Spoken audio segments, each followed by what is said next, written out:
Sleep paralysis. मैं तुम्हें sleep paralysis के बारे में बहुत ही विस्तार से और कहानी की तरह समझाता हूं। कल्पना करो, रात का समय है। दिन भर की थकान के बाद तुम बिस्तर पर लेटे हो। धीरे धीरे तुम्हारी आंखें भारी होने लगती हैं। नींद का दरवाजा खुलता है और तुम उसमें प्रवेश कर जाते हो।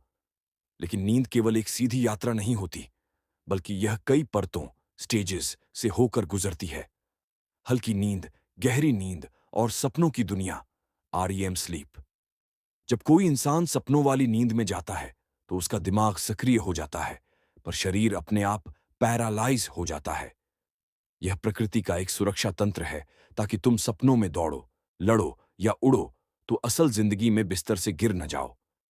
यानी शरीर सो रहा होता है, लेकिन दिमाग सक्रिय रहता है। अब असली रहस्य यहीं से शुरू होता है। कभी कभी नींद और जागने के बीच में इंसान का दिमाग तो अचानक जाग जाता है, लेकिन शरीर अभी भी उस पैरालिसिस, अचल अवस्था में फंसा होता है। तुम अपनी आंखें खोल सकते हो, कमरे को देख सकते हो, महसूस कर सकते हो कि तुम जगे हुए हो, लेकिन हाथ पांव हिलाना असंभव हो जाता है। यही अवस्था स्लीप पैरालिसिस कहलाती है। इस अवस्था में इंसान को बहुत अजीब अनुभव होते हैं। कई बार ऐसा लगता है जैसे सीने पर कोई भारी चीज रखी हो। सांसें तेज चलने लगती हैं।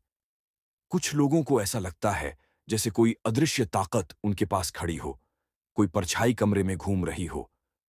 कई बार तो ऐसा लगता है कि कोई बैठा है, छू रहा है या दबा रहा है। इसी वजह से अलग अलग संस्कृतियों में स्लीप पैरालिसिस को भूत प्रेत, चुड़ैल या जिन्न से जोड़ दिया गया। यूरोप में इसे नाइट हैग कहा गया, जापान में इसे कनाशिबारी, और भारत में लोग इसे चुड़ैल दब गए या भूत बैठ गया जैसी बातें मानते हैं। लेकिन असलियत यह है कि यह सब हमारे दिमाग का खेल है।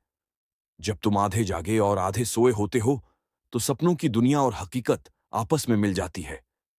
दिमाग उन डरावने एहसासों और छवियों को हकीकत की तरह महसूस कराता है।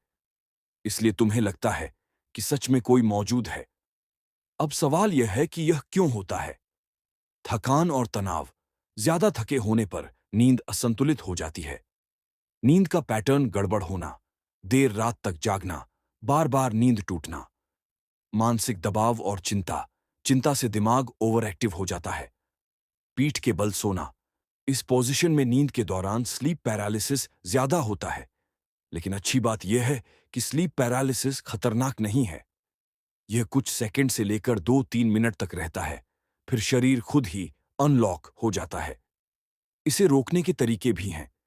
नींद का समय नियमित रखो, तनाव कम करो, रिलैक्सेशन तकनीक अपनाओ, साइड में सोने की आदत डालो, सोने से पहले स्क्रीन और मोबाइल से दूर रहो। तो स्लीप पैरालिसिस दरअसल कोई अलौकिक घटना नहीं है, बल्कि दिमाग और शरीर के बीच की एक गलतफहमी है। लेकिन क्योंकि यह अनुभव बहुत जीवंत और डरावना होता है, इसलिए इंसान इसे भूत प्रेत या रहस्यमयी ताकत समझ बैठता है। यानी समझो, एक तरफ तुम जाग रहे हो, दूसरी तरफ अब भी सपने देख रहे हो, और इन दोनों के बीच फंस जाता है इंसान। न हकीकत पूरी तरह, न सपना पूरी तरह। यही है स्लीप पैरालिसिस की असली कहानी।